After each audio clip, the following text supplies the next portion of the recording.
going forward, your struggle, your commitment, and your discipline has released me to stand before you today.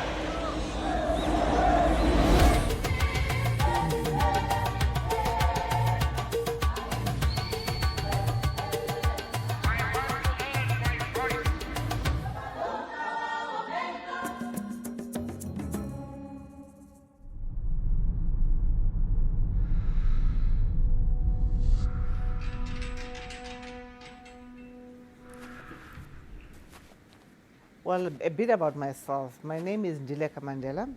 I'm the eldest grandchild of Nelson Mandela. Whenever I introduce myself, I go, I'm the first of the first of the first, which means I'm a first grandchild from the first wife, from the first son. I'm a social activist. I'm a gender-based violence activist. I'm a climate activist. I spearhead a non-profit organization called the Mbekile Mandela Foundation, which is named after my father, which has 3 pillars: health, education, and youth development. Well, I was 16 at the time in 1981 when I visited my grandfather for the first time.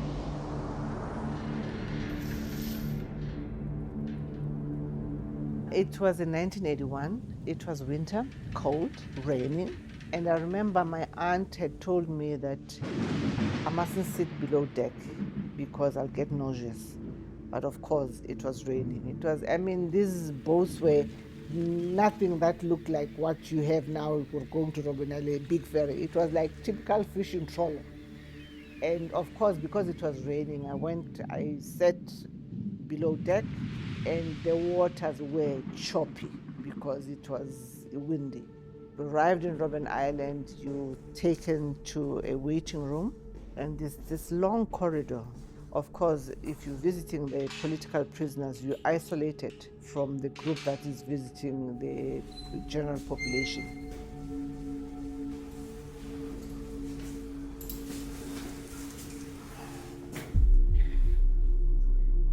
Part of me thought, if I had to come to Robben Island, I would cheat. And I went into this long corridor, and towards the end of the corridor, a small window, and I found my grandfather sitting. It would be in later years that my Aunt Zins would tell me that the reason why you had to find him seated is because the prison authorities did not want you to go and tell the Alfred word how tall he was. So he was already seated, and then he says to me, okay, I must stand up. I sat in this glass panel window and with an intercom, which was really surreal for me because I did not know, nobody prepares you of what's to happen when you get there. And of course, we touched the window, he kissed the window on the one side, and on the side we embraced, touching the window. And he said, please go stand there so that I can see how tall you are. I stood up. And then he started, breaking the ice, asking me if I had a boyfriend. We were fast friends by the time that 30 minutes was over. Yeah. But Christo was there listening at the conversation. I worked with the section. I was a daily there, open, lock up, everything. But your grandfather was also my lawyer. My name is Christo Brandt. I was a prison warden on Robben Island from 1978 till 1982. When I met Ndileka and they said she's on a boat, I didn't remember the face at all because I see her as a young girl, and that is now more than 35 years later. But I immediately see Mandela in that family. I could have seen Mandela's background and Winnie Mandela's background in that family. And that brings up memories of me when he sees his grandchildren for the first time. It was an emotional period for Mandela to meet his grandchildren. When he go to prison, his children were still small. You see them for the first time when he was 16, 18 and 20 years old. And that was a big gap, See them as adults, and they left him behind as small children. And that was painful for him. When I came there, the conditions was a little bit better. What happened? They were still slept on the floor on 2 mats and 3 blankets. And 1979, they start giving the old people beds, and then Mandela get a bed. And then they also get warmer, longer clothing. When Mandela arrived on the island, because he was African, he was dressed with a short pants, short sleeves, and bare feet.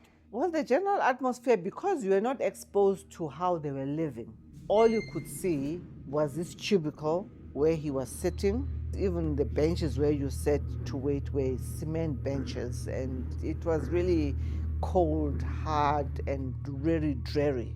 I had never imagined the conditions that they were living in, how the apartheid system sought to break their humanity, sought to break their spirit.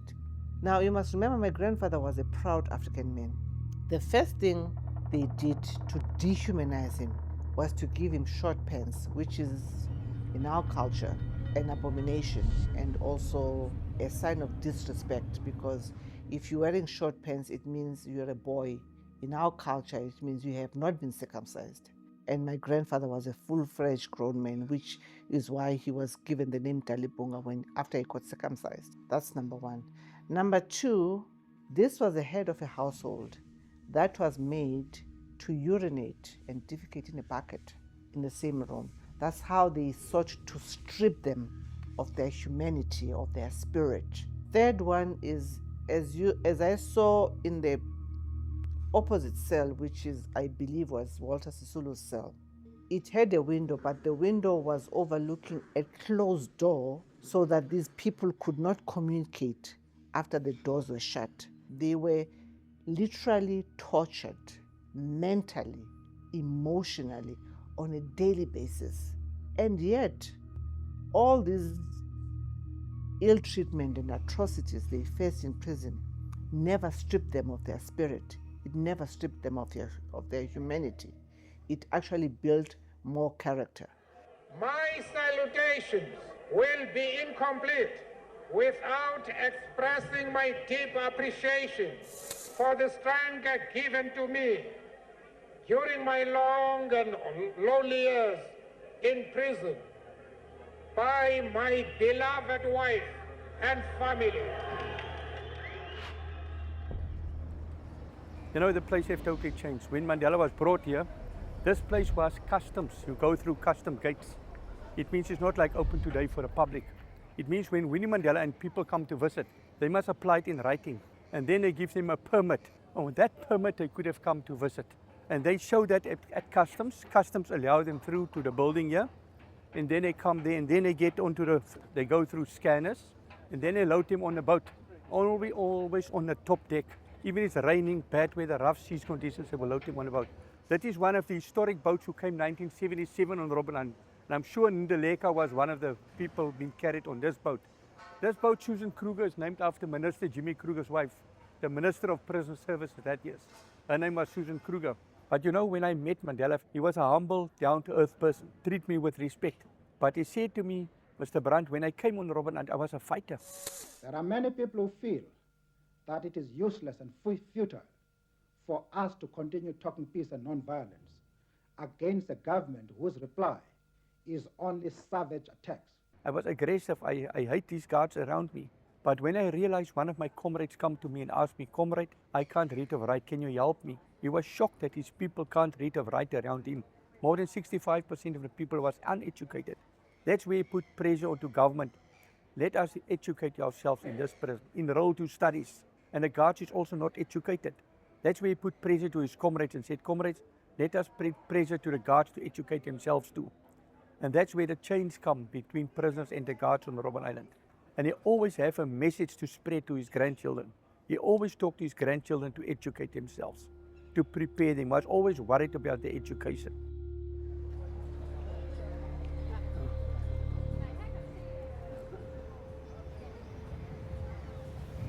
If you wanted to have his wrath, drop out of school, do anything that will jeopardize your education. My grandfather was not one to complain or to highlight a problem. If he highlighted the problem, he had a solution. There was no problem or challenge that he couldn't tackle or pick up a phone or talk to anybody, which is why he started the Nelson Mandela Foundation. When he saw at schools in Cape Town, in the Eastern Cape, he would call businessmen to a breakfast, the most expensive breakfast, because he would call captains of industries. By the end of that breakfast, each one of them have pledged R1 million to build a school because he was solutions driven.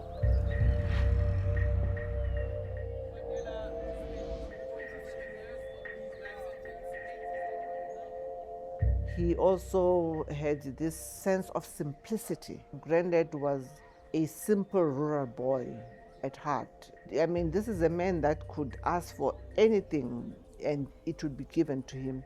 But yet he preferred to eat sempen beans and oxtail and what we call umvubo, which is our traditional sour milk, and umpoko. I don't know how to call umpoko in English, but it's made of meal, of maize meal. You dry it up and you put the sour milk. He loved simple things, you know.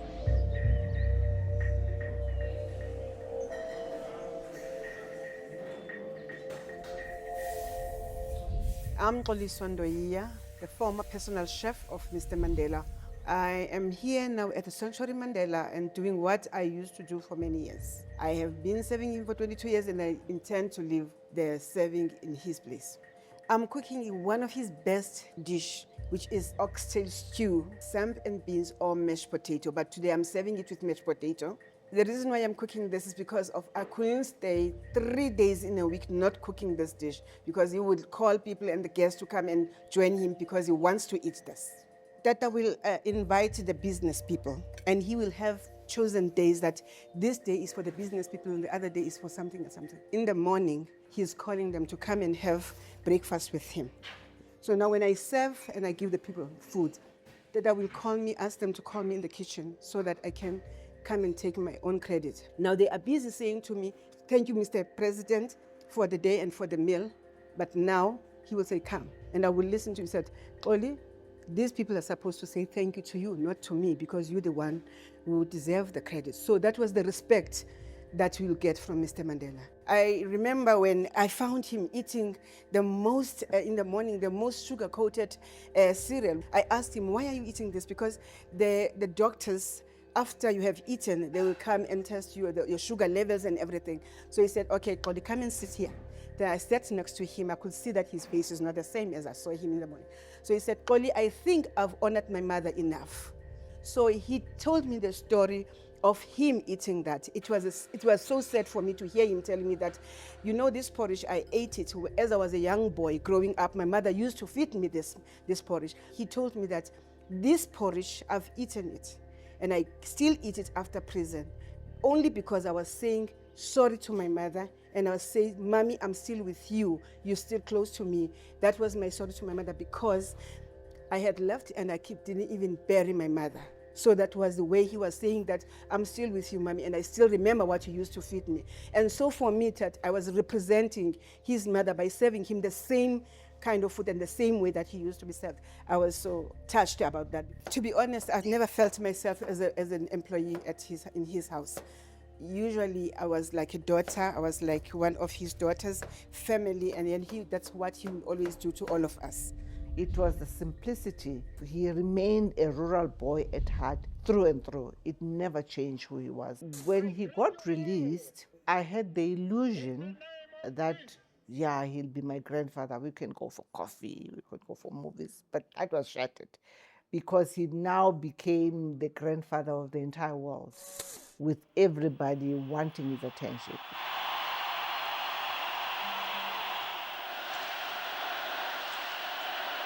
He belongs to the world because of the role that he played. Because while he was president, I mean, there were times that I couldn't see him. I mean, I had to make an appointment to see him in between his meetings. It was hard to get him to be just the two of us. But that happened the last 3 years of his life. I would travel to the Eastern Cape, spend time with him, spend the whole weekend every month. But we really reconnected in ways that I never thought we would. In 2012, a year before he died, and we were watching a documentary, his documentary, you know, The Life and Times of Nelson Mandela. You know, it was a scene where Christo Brandt told about the death of my father. He found him in his cell with a blanket wrapped around his shoulders, as if he was wrapping his pain around his shoulders. And Granddad had this stoic expression on his face. I mean, he didn't show emotion, but I could just imagine the emotions that he was running through, and he just held my hand and squeezed my hand. He was close to showing me how he felt about my father's death. There's one thing about Granddad, he never treated people as a sum of total of their station. It did not matter whether you were a street sweeper, a head of state, a king or a queen. He treated people in the same manner. He looked people in the eye, he remembered their names, he remembered their family. There's a book called I Remember Nelson, where every person that he met in his life, from his drivers to the security detail, they will share, intimate details about. The one thing that a thread that runs through in all their stories is that he remembered their children, he remembered their family, and remembered to ask how they were. That's the humility and grace that he was given. Whenever I travel, I get invited to speak. Yes, I have crafted my own voice, but by and large, it is the social capital that my grandfather built. I can use my name to spearhead some of the things that he was spearheading while he was alive. When he started the Nelson Mandela Foundation, he had two pillars that he thought that were important in a developing state, and to create a thriving economy, health and education. Because he believed that if you're educated and healthy, you have a chance to break that cycle of poverty. Then when he was sick around 2011, I then spoke to him that let me take this program, house them under the NPO that I want to start, and continue your legacy. And he gave of course, his blessing. So nowadays, this is what I do, continuing his legacy in things that he felt very passionate about, specifically in the rural areas, because he's a boy from the rural Eastern Cape. Because children in the rural areas, you get gifted children, but because of a lack of amenities, in the rural areas, they don't get a chance to break that cycle of poverty, which is why also my NPO, their focus is that health and education. Mandela influenced my life to support and help people around you and uplift people. He gave his last away. And he always said, if you become rich, you've got a lot of money, if you help people around you with education, you will be blessed with good life. And Mandela was a person who go out and help people when he become president. Because he said always, the sun shine over all of us in life. And we're only here for a short time of our life, then we passed. People see Mandela as the biggest hero in the world. Because when he came out of prison, he meet people from different places, different cultures, different churches. He go out to make people comfortable in the country. The legacy for me is the values that I took from him. Mostly coming to people that they have businesses and everything. He showed us that everybody needs somebody, because you have to make sure that when you are serving people or people are serving you, you are equal. So I said, what can I take from me out of the values? I said to myself, loving people, sharing with people, caring for people, and most of all, to respect people.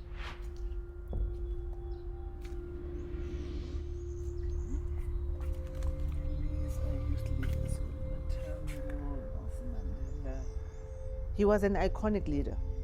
He led with empathy, he led with integrity. Despite him being incarcerated for 27 years, he chose peace. He chose never to persecute the people that persecuted him, that denied him the right to go and bury his own mother and his own son. Because he has a saying that hate is like eating poison, hoping that it's going to kill the other person. And I remember my aunt asked him, why did you choose to forgive them? He said if he had chosen not to forgive them, he would still be their prisoner. So he decided to free himself of the hate so that they cannot hold him their prisoner.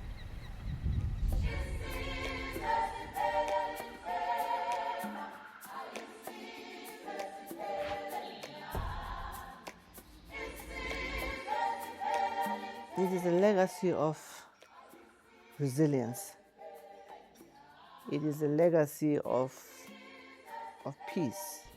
He left us, South Africa, with a lot of resilience. As South Africans, we have a lot of resilience. There's a saying that whenever we're angry in South Africa, we sing. Whenever we are happy, we sing. because that's the kind of thing that carried us through the most tumultuous years. We have found resilience, and whatever is thrown our way, we always find the strength to overcome it.